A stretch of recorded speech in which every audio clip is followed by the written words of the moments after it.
जुगो जुग टल चबर छत्र तखत दे मालक धन साहिब श्री गुरु ग्रंथ साहब महाराज जियां दी पावन पवित्र हजूरी विच सुभाईमान गुरु जी की साजी खालसा साध संगत जी, आप सबना ने बड़े प्रेम दे नाल सतगुरां दी इलाही गुरबाणी दा शब्द कीर्तन श्रवण कीता है। अज इतिहास की लड़ी की आरंभता करनी है तो कोशिश करांगे जिन्ने भी दिन समागम चलणगे गुरु तेग बहादुर साहब महाराज जियां दे जीवन की गाथा नूं साझा करना है। तवज्जो देनी है, जिन्ना समा कथा होवेगी मैं सही 8:30 बजे समाप्ति कर दांगा। आप जी का समा जो कहा है वो पूरा ही करांगे, ज़्यादा समा नहीं लवांगे। कल नूं पूरा अद्धा घंटा कथा करांगे, पर जिन्ना समा आप जी ने बैठना है प्रेम दे नाल चौंकड़े ला के बैठना है, मोबाइल फोन की कोई वरतों ना करे। आओ दीवान की आरंभता करिए। दीवान की आरंभता करन तो पहला सारी संगत गुरु चरनां दे विच हाज़री लवाओ। दोवें हथ जोड़ के बड़े प्रेम अदब सत्कार दे नाल आखो जी वाहिगुरू जी का खालसा वाहिगुरू जी की फतेह। श्री गुरु तेग बहादुर साहब महाराज जियां दे इतिहास नूं जदों असी इतिहास दे वरकियां दे विचों देखदे हां, सन 1621 दे विच धन गुरु तेग बहादुर साहब महाराज जियां ने अवतार धारिया है। श्री गुरु तेग बहादुर साहब महाराज जी सन 1621 दे विच इस जगत नूं तारन वास्ते संसार दे विच आए ने।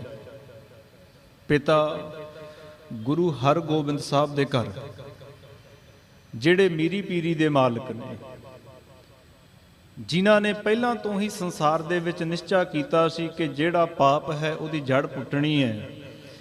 इस करके सतगुरां ने पहलां तो ही तलवारां धारण कर लईआं सी। गुरु हरगोबिंद साहब दे बाबत जो कलाम इतिहास दे विच प्रचलित है, 2 तलवारां बधियां, एक मीरी दी, एक पीरी दी, एक अजमत दी, एक राज दी, एक राखी करे वजीरी दी।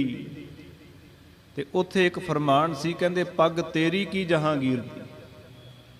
जो शान तेरी है वो जहांगीर नहीं प्राप्त कर सकता।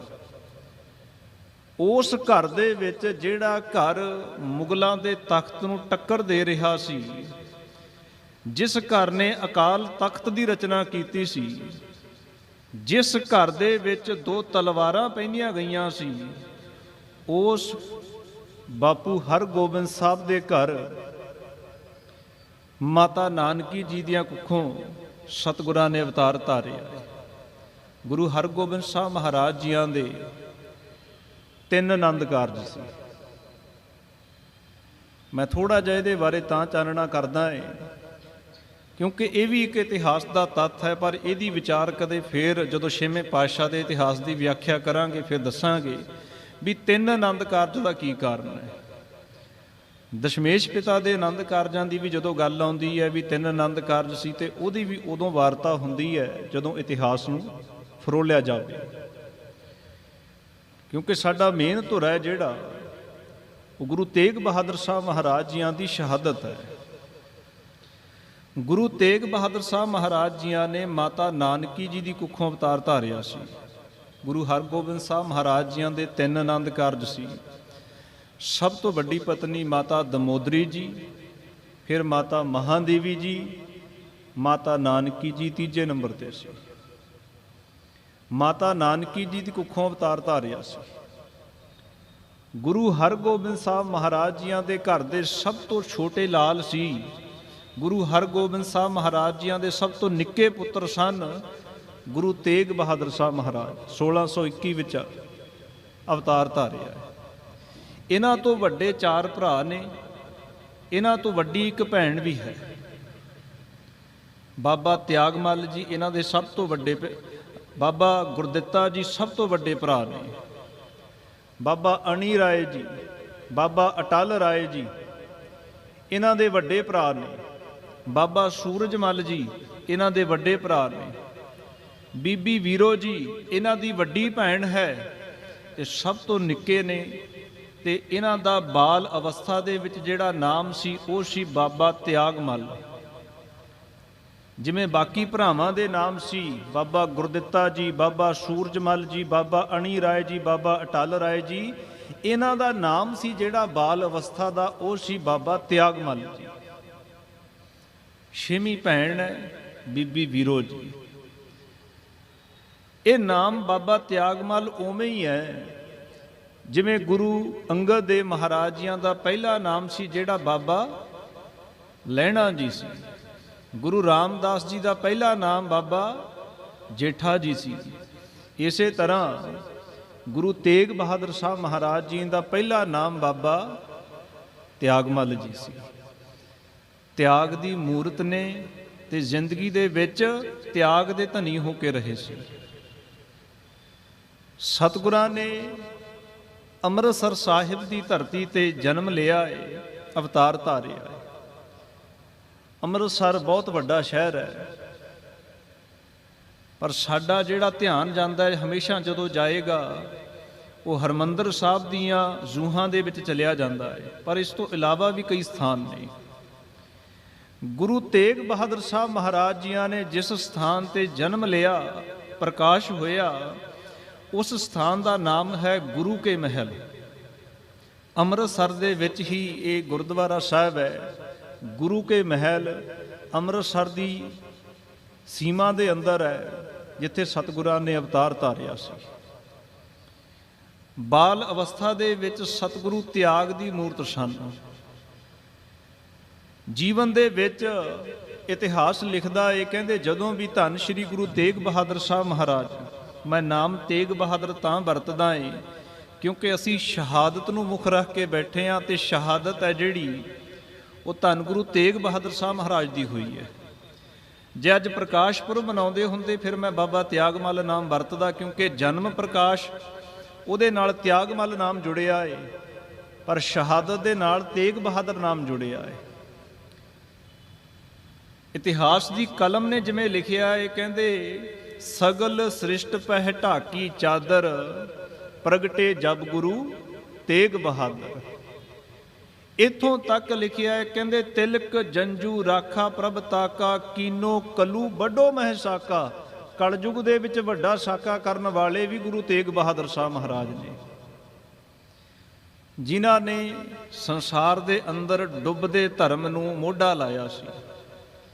ਇੱਕ ਬੇਨਤੀ ਹੋਰ ਕਰਾਂ ਇਤਿਹਾਸ ਨੂੰ ਤੋਰਨ ਤੋਂ ਪਹਿਲਾਂ। ਧੰਨ ਸ਼੍ਰੀ ਗੁਰੂ ਤੇਗ ਬਹਾਦਰ ਮਹਾਰਾਜ ਜੀਆਂ ਦੇ ਬਾਬਤ ਇਹ ਕਿਹਾ ਜਾਂਦਾ ਹੈ ਵੀ ਗੁਰੂ ਸਾਹਿਬ ਨੇ ਹਿੰਦੂ ਧਰਮ ਦੀ ਰੱਖਿਆ ਦੇ ਲਈ ਆਪਣਾ ਸੀਸ ਕੁਰਬਾਨ ਕਰ ਦਿੱਤਾ ਸੀ। ਪਰ ਮੈਂ ਬੇਨਤੀ ਕਰਾਂ, ਸਤਿਗੁਰਾਂ ਨੇ ਕਦੇ ਕਿਸੇ ਇੱਕ ਧਰਮ ਦੇ ਲਈ ਜਾਂ ਕਦੇ ਕਿਸੇ ਇੱਕ ਇਨਸਾਨ ਦੇ ਲਈ ਜਿਹੜਾ ਕੁਰਬਾਨੀ ਦਾ ਮਾਰਗ ਹੈ ਇਹਦੀ ਕਦੇ ਮਿਸਾਲ ਨਹੀਂ ਦਿੱਤੀ। ਸਤਿਗੁਰਾਂ ਨੇ ਕੁਰਬਾਨੀ ਕੀਤੀ ਸੀ ਮਾਨਵਤਾ ਦੇ ਲਈ। ਮਾਨਵਤਾ ਦਾ ਘਾਣ ਹੋ ਰਿਹਾ ਸੀ। ਕੀ ਜੇ ਮੁਸਲਮਾਨਾਂ ਦੇ ਸਿਰ ਲਾਏ ਜਾਂਦੇ ਹੁੰਦੇ ਕੀ ਸਤਿਗੁਰੂ ਕੁਰਬਾਨੀ ਨਾ ਦਿੰਦੇ? ਪਰ ਉਹਨਾਂ ਸਾਨੂੰ ਇੱਥੋਂ ਤੱਕ ਜੋੜ ਲਿਆ, ਸਾਨੂੰ ਆਪਣੇ ਪੰਜਿਆਂ ਦੇ ਵਿੱਚ ਜਕੜ ਲਿਆ ਵੀ ਤੁਸੀਂ ਸਾਡੇ ਲਈ ਉਹ ਕੁਰਬਾਨ ਹੁੰਦੇ ਆਏ, ਵੀ ਤੁਹਾਡੇ ਗੁਰੂਆਂ ਨੇ ਸਾਡੇ ਲਈ ਹੀ ਕੰਮ ਕੀਤਾ ਹੈ। ਅਸੀਂ ਕਿਸੇ ਦੀ ਚਾਕਰੀ ਨਹੀਂ ਕੀਤੀ। ਸਾਡੇ ਗੁਰੂ ਸਾਹਿਬਾਨ ਨੇ ਕਿਸੇ ਤੇ ਪਰਉਪਕਾਰ ਨਹੀਂ ਕੀਤਾ। ਗੁਰੂ ਸਾਹਿਬ ਨੇ ਆਪਣੇ ਜੀਵਨ ਦੇ ਅੰਦਰ ਸੱਚ ਤੇ ਧਰਮ ਤੇ ਪਹਿਰਾ ਦਿੱਤਾ ਹੈ ਤੇ ਸਾਨੂੰ ਇਹ ਸਿਖਾਇਆ ਸੀ, ਇਹ ਮਾਰਗ ਹੈ ਜਿਹੜਾ ਖੰਡੇ ਦੀ ਧਾਰ ਦਾ ਮਾਰਗ ਹੈ।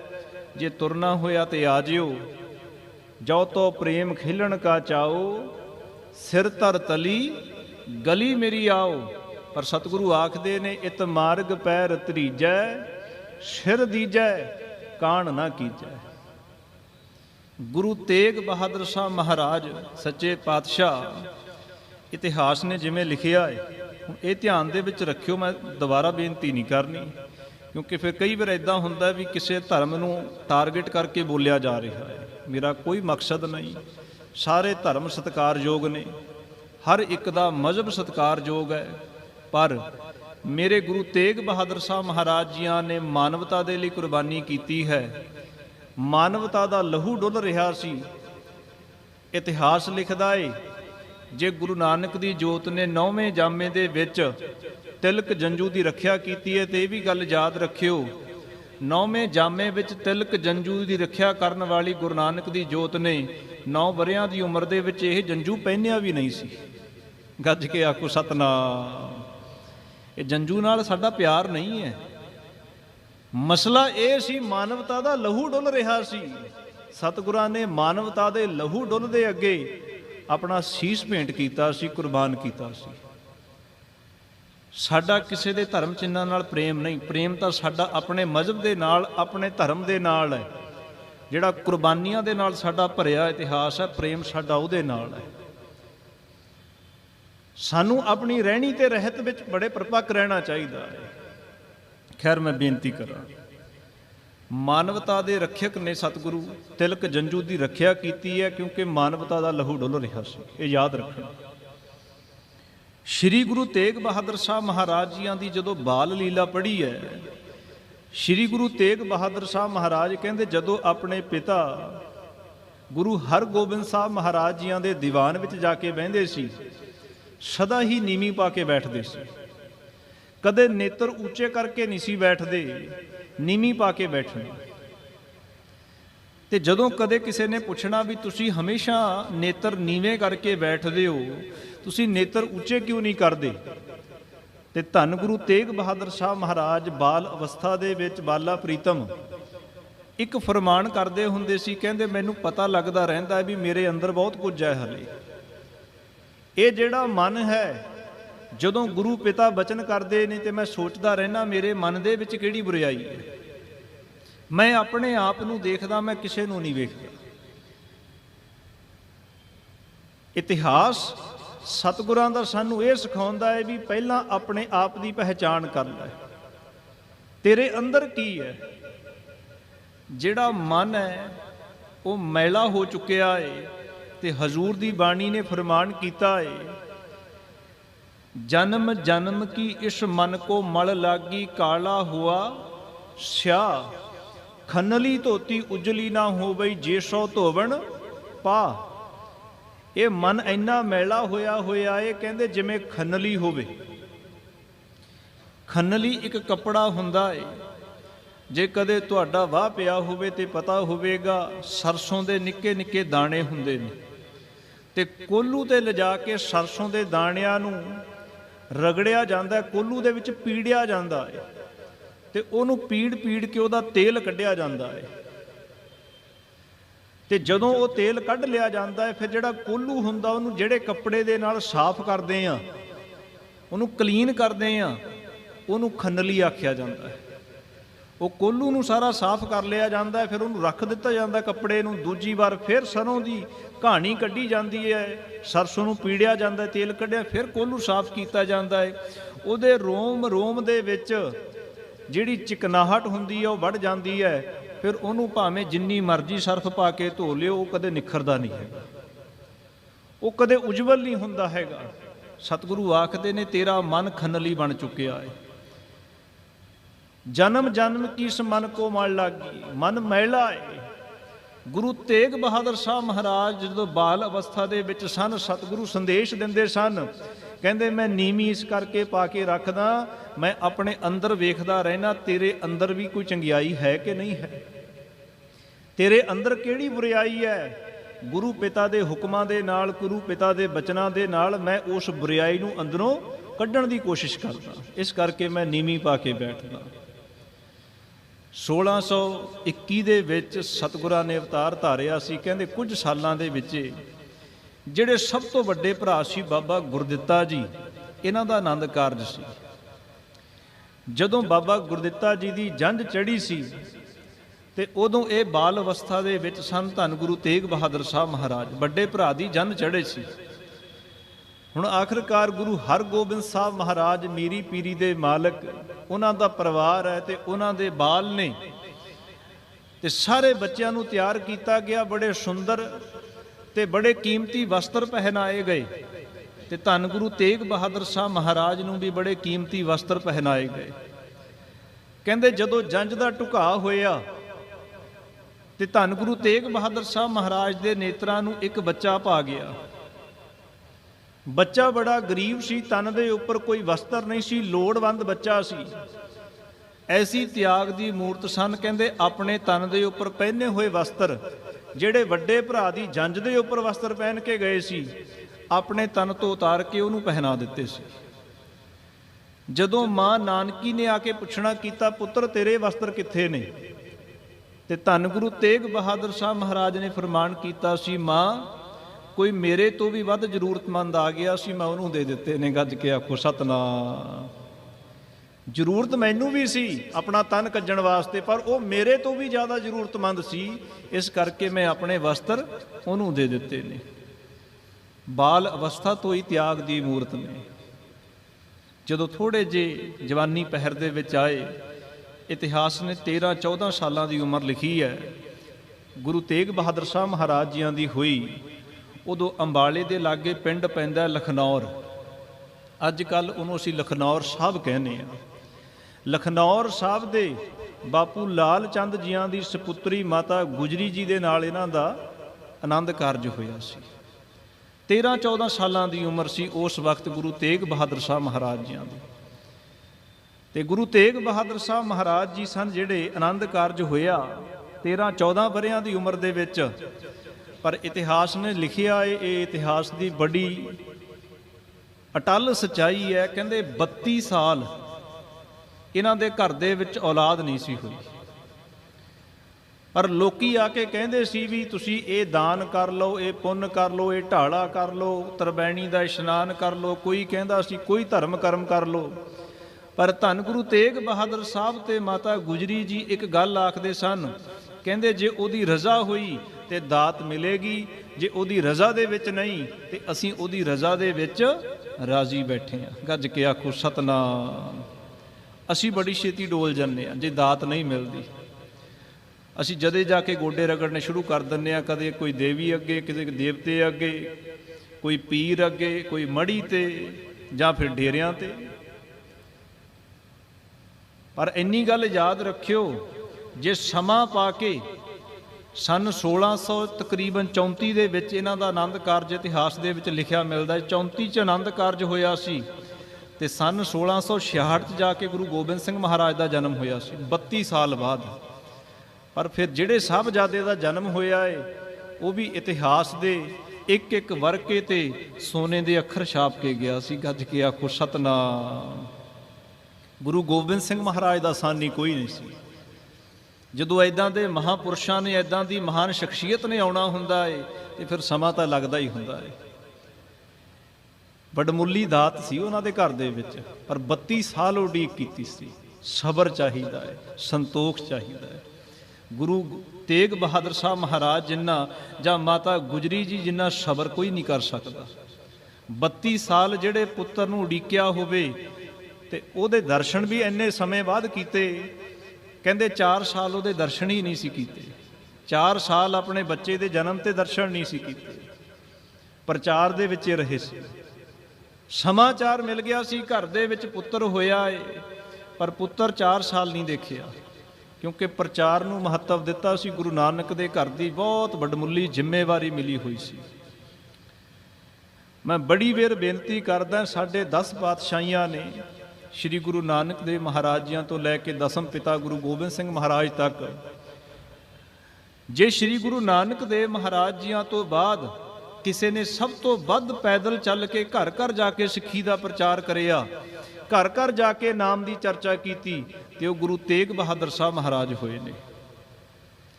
ਇਹਨਾਂ ਨੇ ਪੂਰਬ ਦੇਸ਼ ਦੀ ਬਹੁਤ ਯਾਤਰਾ ਕੀਤੀ ਹੈ। ਇੱਥੋਂ ਤੱਕ ਅਸਾਮ ਦੇ ਰਾਜਿਆਂ ਦੀ ਚੱਲਦੀ ਲੜਾਈ, ਜਿਹੜੀ ਬੜੇ ਸਾਲਾਂ ਤੋਂ ਲੜਾਈ ਚੱਲ ਰਹੀ ਸੀ, ਤੇ ਇਹਨਾਂ ਨੇ ਰਾਜਾ ਰਤਨ ਰਾਏ ਵਰਗਿਆਂ ਦੀਆਂ ਲੜਾਈਆਂ ਵੀ ਖਤਮ ਕਰਾਈਆਂ ਸੀ, ਸਮਝੌਤੇ ਕਰਾਏ ਸੀ। ਤੇ ਉਹ ਇਹਨਾਂ ਦੇ ਚਰਨਾਂ ਦੇ ਮੁਰੀਦ ਬਣ ਗਏ ਸੀ, ਭੌਰੇ ਬਣ ਗਏ ਸੀ ਵੀ ਅਸੀਂ ਗੁਰੂ ਸਾਹਿਬ ਦੀ ਮਾਨਤਾ ਕਰਦੇ ਹਾਂ। ਪੂਰਬ ਦੇਸ਼ ਦੇ ਵਿੱਚ ਢਾਕੇ ਬੰਗਾਲ ਤੱਕ ਗੁਰੂ ਤੇਗ ਬਹਾਦਰ ਸਾਹਿਬ ਦਾ ਘਰ ਘਰ ਦੇ ਵਿੱਚ ਨਾਮ ਜਪਿਆ ਜਾਂਦਾ ਸੀ। ਘਰ ਘਰ ਜਾ ਕੇ ਸਿੱਖੀ ਦਾ ਪ੍ਰਚਾਰ ਕੀਤਾ ਗੁਰੂ ਤੇਗ ਬਹਾਦਰ ਸਾਹਿਬ ਮਹਾਰਾਜ ਨੇ। ਜ਼ਿੰਮੇਵਾਰੀ ਪਿਤਾ ਵੱਲੋਂ ਲਗਾਈ ਗਈ ਸੀ, ਗੁਰੂ ਹਰਗੋਬਿੰਦ ਸਾਹਿਬ ਮਹਾਰਾਜ ਵੱਲੋਂ, ਵੀ ਸਿੱਖੀ ਦਾ ਹੋਕਾ ਦੇਣਾ ਤੇ ਘਰ ਘਰ ਜਾ ਕੇ ਹੋਕਾ ਦੇਣਾ ਹੈ।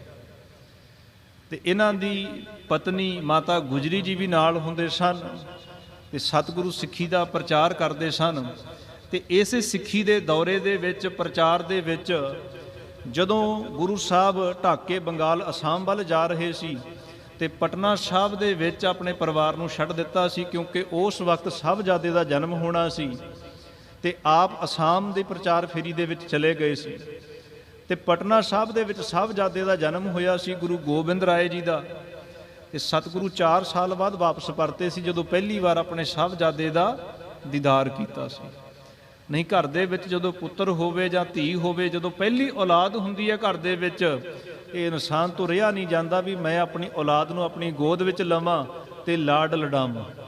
ਤੇ ਔਲਾਦ ਵੀ ਉਹ ਹੋਵੇ ਜਿਹਨੂੰ 32 ਸਾਲ ਹੋ ਗਏ ਤਰਸਦਿਆਂ ਨੂੰ, ਪਰ ਫਿਰ ਵੀ ਕਦੇ ਸਤਿਗੁਰਾਂ ਦੇ ਅੰਦਰ ਹਰਖ ਸੋਗ ਦੋਹਾਂ ਤੇ ਨਿਆਰਾ ਸੀ। ਉਹ ਹਰਖ ਤੇ ਸੋਗ ਤੋਂ ਉੱਪਰ ਹੈ, ਜੋ ਮਿਲਿਆ ਉਹਦੇ ਵਿੱਚ ਖੇੜੇ ਦੇ ਵਿੱਚ ਹੈ। ਸੋ ਗੁਰੂ ਤੇਗ ਬਹਾਦਰ ਸਾਹਿਬ ਮਹਾਰਾਜ ਜੀ ਤਿਆਗ ਦੀ ਮੂਰਤ ਨੇ, ਤੇ ਤਿਆਗ ਮੱਲ ਹੀ ਇਹਨਾਂ ਦਾ ਨਾਮ ਸੀ। ਪਰ ਤੇਗ ਬਹਾਦਰ ਕਿਵੇਂ ਬਣੇ, ਇਹ ਵੀ ਧਿਆਨ ਦੇ ਵਿੱਚ ਰੱਖਿਓ। ਸਨ 1634 ਜਿਸ ਸਾਲ ਇਹਨਾਂ ਦਾ ਵਿਆਹ ਹੋਇਆ ਸੀ, ਉਸ ਸਾਲ ਜਿਹੜੇ ਚੰਦੂ ਪਾਪੀ ਨੇ ਗੁਰੂ ਅਰਜਨ ਦੇਵ ਮਹਾਰਾਜ ਜੀਆਂ ਨੂੰ ਤੱਤੀ ਤਵੀ ਤੇ ਬਹਾ ਕੇ ਸ਼ਹੀਦ ਕੀਤਾ ਸੀ, ਇਸ ਚੰਦੂ ਦੇ ਪੁੱਤਰ ਨੇ ਕਰਤਾਰਪੁਰ ਸਾਹਿਬ ਦੇ ਉੱਪਰ ਹਮਲਾ ਕੀਤਾ ਸੀ। ਕਰਤਾਰਪੁਰ ਜਿਹੜਾ ਜ਼ਿਲ੍ਹਾ ਜਲੰਧਰ ਦੇ ਲਾਗੇ ਹੈ, ਜਲੰਧਰ ਦੇ ਲਾਗੇ ਜਿਹੜਾ ਕਰਤਾਰਪੁਰ ਹੈ, ਇਸ ਕਰਤਾਰਪੁਰ ਦੇ ਉੱਪਰ ਮੁਗਲ ਫੌਜ ਨੇ ਅਟੈਕ ਕੀਤਾ।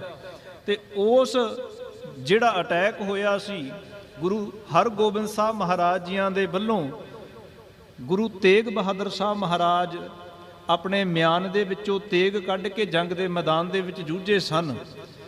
ਤੇ ਕਹਿੰਦੇ ਜਦੋਂ ਜੰਗ ਦੇ ਮੈਦਾਨ ਦੇ ਵਿੱਚ ਤੇਗ ਖੜਕੀ ਇਹਨਾਂ ਦੀ, ਤੇ ਇਹਨਾਂ ਦੇ ਪਿਤਾ ਹਰਗੋਬਿੰਦ ਸਾਹਿਬ ਮਹਾਰਾਜ ਦੇਖ ਕੇ ਬੜੇ ਅਚਰਜ ਹੋਏ, ਬੜੇ ਹੈਰਾਨ ਹੋਏ ਵੀ ਪੁੱਤਰ ਦੇ ਹੱਥ ਦੇ ਵਿੱਚ ਤੇਗ ਖੜਕਦੀ ਦੇਖੀ। ਕਹਿੰਦੇ ਮੈਂ ਤੇ ਕੇਵਲ ਤਿਆਗ ਦੀ ਮੂਰਤ ਦੇਖਿਆ ਸੀ, ਪਰ ਇਹ ਤੇ ਤੇਗ ਦਾ ਵੀ ਧਨੀ ਹੈ। ਮੈਂ ਤੇ ਅੱਜ ਤੱਕ ਇਹਦੀ ਤਿਆਗ ਦੀ ਮੂਰਤ ਦੇਖੀ ਸੀ, ਪਰ ਇਹ ਤੇਗ ਦਾ ਵੀ ਧਨੀ ਹੈ। ਕਿਉਂਕਿ ਜਦੋਂ ਜੰਗ ਦੇ ਮੈਦਾਨ ਦੇ ਵਿੱਚ ਕਹਿੰਦੇ ਸ਼ਮਸ਼ੀਰ ਘੁੰਮ ਰਹੀ ਸੀ ਤੇ ਗੁਰੂ ਤੇਗ ਬਹਾਦਰ ਸਾਹਿਬ ਮਹਾਰਾਜ ਦਾ ਹੱਥ ਦਿਖਦਾ ਸੀ, ਪਰ ਹੱਥ ਦੇ ਵਿੱਚ ਤੇਗ ਨਹੀਂ ਸੀ ਦਿਖਦੀ। ਉਹਦੀ ਸਪੀਡ ਇੰਨੀ ਜ਼ਿਆਦਾ ਸੀ, ਇੰਨੇ ਜ਼ਿਆਦਾ ਤੇਗ ਦੇ ਮਾਹਰ ਸੀ, ਐਕਸਪਰਟ ਸੀ ਤਲਵਾਰਬਾਜ਼ੀ ਦੇ। ਤੇ ਸਤਿਗੁਰਾਂ ਨੇ ਤੇਗ ਚਲਾਈ ਤੇ ਉਸ ਦਿਨ ਪਿਤਾ ਧੰਨ ਗੁਰੂ ਹਰਗੋਬਿੰਦ ਸਾਹਿਬ ਮਹਾਰਾਜ ਨੇ ਮਸਤਕ ਚੁੰਮਿਆ। ਜੰਗ ਦਾ ਮੈਦਾਨ ਫਤਿਹ ਹੋਇਆ, ਖਾਲਸਾ ਪੰਥ ਉਸ ਜੰਗ ਨੂੰ ਜਿੱਤ ਗਿਆ, ਚੰਦੂ ਦਾ ਪੁੱਤਰ ਮਾਰਿਆ ਗਿਆ। ਤੇ ਗੁਰੂ ਹਰਗੋਬਿੰਦ ਸਾਹਿਬ ਮਹਾਰਾਜ ਨੇ ਆਪਣੇ ਪੁੱਤਰ ਤਿਆਗ ਮੱਲ ਦਾ ਮੱਥਾ ਚੁੰਮਿਆ ਤੇ ਆਖਣਾ ਕੀਤਾ, ਪੁੱਤਰ ਤੂੰ ਕੇਵਲ ਤਿਆਗ ਮੱਲ ਨਹੀਂ, ਤੂੰ ਤੇਗ ਦਾ ਵੀ ਧਨੀ ਹੈ। ਤੇ ਜਿਹੜੀ ਬਹਾਦਰੀ ਤੇਰੇ ਕੋਲ ਤੇਗ ਦੀ ਹੈ, ਉਹ ਇਤਿਹਾਸ ਦਾ ਆਪਣਾ ਇੱਕ ਵੱਖਰਾ ਸੱਚ ਹੈ। ਤੇ ਉਸ ਦਿਨ ਇਹਨਾਂ ਨੂੰ ਵਰਦਾਨ ਮਿਲਿਆ ਸੀ, ਖਿਤਾਬ ਮਿਲਿਆ ਸੀ ਤੇਗ ਬਹਾਦਰੀ ਦਾ। ਇਹ ਨਾਮ ਹੈ ਜਿਹੜਾ ਖਿਤਾਬ ਦੇ ਵਿੱਚ ਉੱਠਿਆ ਸੀ, ਤੇਗ ਬਹਾਦਰ, ਭਾਵ ਤੇਗ ਦੀ ਬਹਾਦਰੀ ਸੀ ਇਹਨਾਂ ਕੋਲ। ਤੇਗ ਸ਼ਸਤਰ ਨੂੰ ਕਹਿੰਦੇ ਆ, ਜਿਹੜੀ ਤੇਗ ਤਲਵਾਰ ਹੁੰਦੀ ਹੈ, ਕਿਰਪਾਨ ਹੁੰਦੀ ਹੈ, ਉਹਦੇ ਵਿੱਚੋਂ ਇਹਨਾਂ ਦਾ ਨਾਮ ਉੱਠਿਆ ਸੀ ਤੇਗ ਬਹਾਦਰ, ਜਿਹੜਾ ਫਿਰ ਰਹਿੰਦੇ ਸਵਾਸਾਂ ਤੱਕ ਤੇਗ ਬਹਾਦਰ ਹੀ ਅਮਰ ਰਿਹਾ ਹੈ। ਤੇ ਅਸੀਂ ਵੀ ਪੜ੍ਹਦੇ ਹਾਂ, ਤੇਗ ਬਹਾਦਰ ਸਿਮਰਿਆ ਕਰ ਨੌ ਨਿਧ ਆਵੈ ਤਾਏ, ਸਭ ਥਾਈ ਹੋਏ ਸਹਾਇ। ਗੁਰੂ ਤੇਗ ਬਹਾਦਰ ਸਾਹਿਬ ਮਹਾਰਾਜ ਜੀਆਂ ਦੇ ਇਤਿਹਾਸ ਦੀ ਲੜੀ ਅੱਜ ਪਹਿਲਾ ਦਿਨ ਹੈ। ਲਗਾਤਾਰ 4-5 ਦਿਨ ਜਿੰਨੇ ਵੀ ਦਿਨ ਵੀ ਮਿਲਣਗੇ, ਆਪਾਂ ਇਤਿਹਾਸ ਦੀ ਵਿਚਾਰ ਕਰਾਂਗੇ। ਕਿਵੇਂ ਗੁਰੂ ਤੇਗ ਬਹਾਦਰ ਸਾਹਿਬ ਮਹਾਰਾਜ ਅਨੰਦਪੁਰ ਸਾਹਿਬ ਦੀ ਧਰਤੀ ਤੇ ਨੀਂਹ ਰੱਖਦੇ ਨੇ, ਕਿਵੇਂ ਗੁਰੂ ਸਾਹਿਬ ਦੇ ਕੋਲ ਕਸ਼ਮੀਰੀ ਪੰਡਤ ਆਏ, ਕਿਹੜੀ ਫਰਿਆਦ ਲੈ ਕੇ ਆਏ, ਤੇ ਸਤਿਗੁਰਾਂ ਨੇ ਕਿਉਂ ਕੁਰਬਾਨੀ ਦਾ ਮਾਰਗ ਚੁਣਿਆ, ਤੇ ਕਿਸ ਤਰ੍ਹਾਂ ਦਿੱਲੀ ਦੀ ਧਰਤੀ ਦੇ ਉੱਪਰ ਗੁਰੂ ਸਾਹਿਬ ਦੀ ਸ਼ਹਾਦਤ ਹੋਈ ਹੈ। ਉਹ ਆਪਣਾ ਇਤਿਹਾਸ ਦਾ ਜਿਹੜਾ ਵਰਕਾ ਹੈ, ਆਪਾਂ ਲੜੀਵਾਰ ਉਹਦੀ ਵਿਚਾਰ ਕਰਾਂਗੇ। ਅੱਜ ਇੱਥੇ ਹੀ ਸਮਾਪਤੀ ਹੈ, ਸਮਾਂ ਥੋੜ੍ਹਾ ਸੀ, ਪਰ ਕੱਲ੍ਹ ਨੂੰ ਆਪਾਂ ਲਗਾਤਾਰ 8 ਵਜੇ ਤੋਂ 8:30 ਵਜੇ ਤੱਕ ਵਿਚਾਰ ਕਰਾਂਗੇ। ਸਰਬੱਤ ਸੰਗਤਾਂ ਨੇ ਵੱਧ ਚੜ੍ਹ ਕੇ ਹਾਜ਼ਰੀ ਭਰਨੀ ਜੀ। ਇੰਨੀਆਂ ਕੁ ਬੇਨਤੀਆਂ ਪ੍ਰਵਾਨ, ਭੁੱਲਾਂ ਚੁੱਕਾਂ ਦੀ ਖਿਮਾ। ਅਗਲੀ ਵਿਚਾਰ ਕੱਲ੍ਹ ਦੇ ਦੀਵਾਨ ਵਿੱਚ। ਫਤਿਹ ਪ੍ਰਵਾਨ ਕਰੋ ਜੀ। ਵਾਹਿਗੁਰੂ ਜੀ ਕਾ ਖਾਲਸਾ, ਵਾਹਿਗੁਰੂ।